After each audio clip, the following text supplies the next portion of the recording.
Assalamualaikum, saya Nurul Aini dari kelas 11 PKPB akan mempresentasikan resensi saya yang berjudul Hari Siang Rebo Kasar.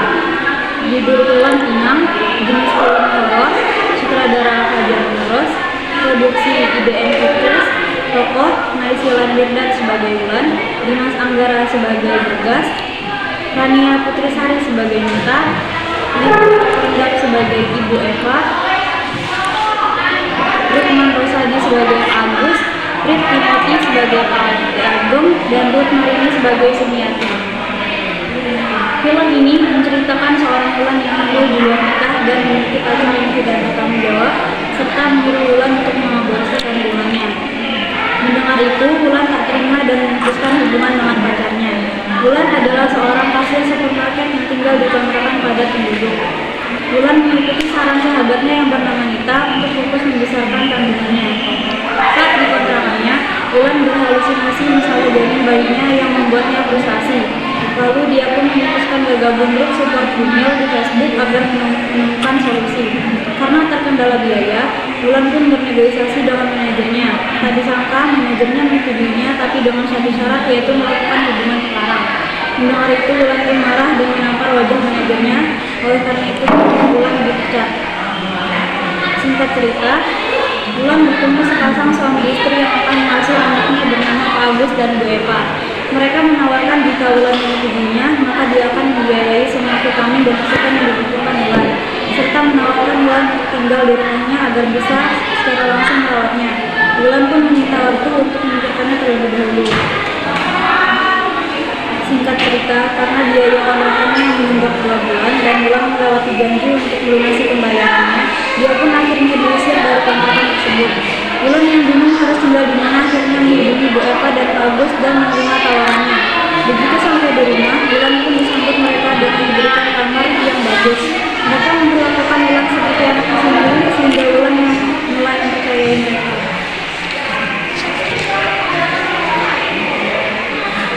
Singkat cerita, Wulan sedang membaca buku milik Pak Agus. Saat sedang membaca, Wulan menemukan secari kertas yang berisikan mantra. Tak lama setelah itu, Wulan pun bermimpi aneh, di mana ia sedang berada di halaman belakang rumah Pak Agus dan sedang berbaring. Tiba-tiba ia melihat wanita berpakaian Jawa menghampirinya dan berusaha merebut janinnya. Ia pun langsung terbangun dan terkejut melihat hari sudah pagi. Beberapa hari kemudian, Wulan melihat ada seorang laki-laki muda yang datang ke rumah Pak Agus. Ternyata dia adalah anak dari Pak Agus dan Bu Eva yang bernama Bergas. Wulan yang mengetahui itu jadi merasa curiga dan merasakan ada yang tidak beres dengan tempat itu, karena sebelumnya Pak Agus dan Bu Eva bilang kalau mereka tidak memiliki anak. Wulan pun menelpon sahabatnya yang bernama Nita untuk menjemputnya, namun tidak disangka Nita mati dibunuh oleh Pak Agus dan Wulan tidak mengetahui akan hal itu. Wulan memutuskan untuk kabur dari rumah itu dan mulai mencari uang Bergas. Namun ternyata dia ketahuan oleh Bergas. Bergas lalu menginterogasi Wulan. Wulan menjelaskan dia harus segera pergi dari rumah itu. Keesokan harinya, Wulan berbicara dengan Bu Eva bahwa dia berpikiran tentang adopsi anaknya. Tetapi Bu Eva tidak menyetujuinya dan menghipnotis Wulan untuk tetap tinggal di rumahnya. Saat memasuki kamarnya, Wulan melihat Bergas ada di kamarnya. Bergas pun menanyakan siapa Wulan dan bagaimana bisa kenal orang tuanya. Wulan pun menjelaskan bahwa dia bukan siapa-siapa. Bergas langsung mencari tahu dan merasa bahwa kehadiran orang tuanya bukanlah kebetulan, karena ini sudah yang ketiga kalinya. Bergas pun merasakan bahwa ada yang disembunyikan oleh kedua orang tuanya. Karena itu Bergas mengajak Wulan ke gudang Pak Agus dan menemukan sebuah buku mantra. Namun tiba-tiba Pak Agus dan Bu Eva menemukan mereka berdua. Setelah mereka disuruh kembali ke kamar setelahnya, mereka disuruh kembali ke kamar masing-masing. Bergas pun mencari tahu dari buku mantra dan Wulan mencari tahu dari buku kehamilan, dan ia menemukan di mana 20 tahun lalu ada yang bernama Sumiati yang anehnya wajahnya mirip dengan wanita berpakaian Jawa di rumah Wulan. Tidak lama Bergas masuk ke kamar Wulan dan membawanya pergi dari rumah itu. Namun naasnya mobil yang digunakan mereka tidak mau menyala, yang membuat mereka ketahuan kedua orang tua Bergas dan memilih kabur dengan berjalan kaki melewati hutan. Karena lelah dan bingung, Wulan meminta Bergas berhenti dan menjelaskan apa yang dilakukan orang tuanya kepadanya. Bergas pun menyuruh Wulan membaca lembaran mantra yang telah disobeknya. Namun, belum sempat Wulan membacanya, tiba-tiba ada Bu Eva dan Pak Agus yang menangkap mereka. Singkat cerita, datanglah hari di mana Wulan akan melahirkan dan Bagas yang terikat di kamarnya adalah tidak membawa Wulan kabur. Bagas pun menceritakan rahasianya selama 30 tahun disembunyikan.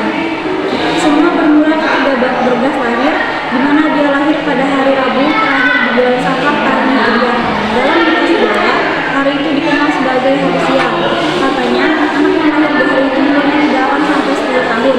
Sampai di mana Bagas berumur 10 tahun, dia jatuh sakit dan dokter tidak bisa menyembuhkannya. Jadilah Pak Agus mempercayai mitos tersebut dan melakukan ritual kuno dan dibantu Ki Ageng. Ritual ini mengorbankan Sumiati yang lagi hamil. Setelah melahirkan, Sumiati dibunuh dan bayinya dibakar sebagai tumbal. Dan ritual ini berhasil membuat mereka sembuh dari penyakitnya. Dan kesialannya terjadi lagi saat Bagas berumur 20 tahun. Karena hari ini Bagas berumur 30 tahun, Wulanlah jadi tumbal selanjutnya. Malam pun tiba, mereka memulai ritualnya sampai bayi Wulan yang lahir. Bagas segera menghabisi Wulan, namun tiba-tiba Bagas datang dan mengancam serta menyuruh mereka menghentikan ritualnya. Mereka membiarkan Bagas dan Wulan kabur menggunakan kujur, lalu pergi ke utara. Singkat cerita, karena mereka memang memarkirkan mobil tepat di pinggir jalan, saat Bagas baru saja keluar dari mobil, ia tiba-tiba ditabrak truk dan mati di tempat. Film ini diakhiri dengan ending Wulan yang melanjutkan ritual Urbo Ukasan karena ia menyukai mitos tersebut dan juga anaknya yang lahir di hari Rabu akhir bulan Safar. Keunggulan, alur film yang menarik dan jelas, kekurangan ending yang kurang memuaskan. Tanggapan saya, film yang bagus dengan tema yang seru dengan mengangkat mitos dan ritual-ritual di baru. Manfaatnya, dari film ini manfaat yang diperoleh yaitu kita jadi tahu ritual-ritual zaman dulu serta kepercayaan mereka yang hanya boleh kita ketahui. Juga berhati-hatilah dalam memilih ibadah. Sekian dari saya. Assalamualaikum warahmatullahi wabarakatuh.